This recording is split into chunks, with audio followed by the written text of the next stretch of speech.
बोका दोस्त। गांव के एक छोटे से कोने में दो दोस्त रहते थे, रमेश और सुरेश। रमेश समझदार और मेहनती था, जबकि सुरेश थोड़ा आलसी और भोला था। गांव के लोग सुरेश को प्यार से बोका दोस्त कहते थे, क्योंकि वह हर किसी की बात पर बिना सोचे समझे भरोसा कर लेता था।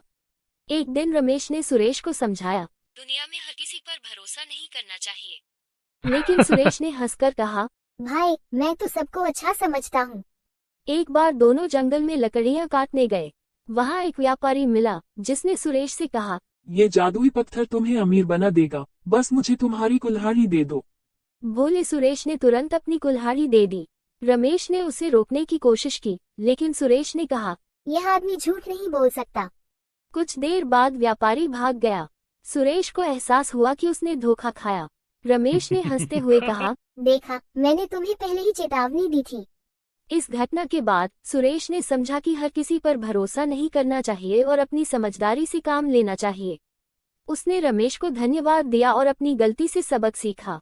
बचपन का प्यार। गांव के एक छोटे से स्कूल में पढ़ने वाले राहुल और पायल की दोस्ती बचपन से ही थी।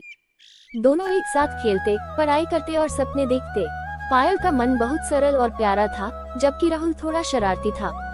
लेकिन दोनों एक दूसरे का साथ कभी नहीं छोड़ते। एक दिन पायल की तबीयत अचानक बिगड़ गई। डॉक्टर ने बताया कि उसे तुरंत इलाज की जरूरत है, लेकिन उसके परिवार की आर्थिक स्थिति कमजोर थी। राहुल ने अपनी गुल्लक में बचाए हुए पैसे चुपचाप पायल के परिवार को दे दिए।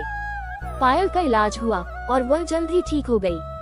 पायल को जब राहुल के इस त्याग का पता चला तो वह भावुक हो गई। उसने राहुल से कहा, तुम्हारा ये एहसान मैं कभी नहीं भूलूंगी। राहुल मुस्कुराते हुए बोला, यह एहसान नहीं, दोस्ती का फर्ज था।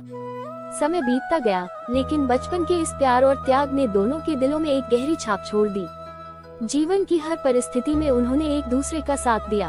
उनका बचपन का प्यार न केवल उनकी दोस्ती का प्रतीक था, बल्कि सच्चे रिश्तों की खूबसूरती को भी दर्शाता था।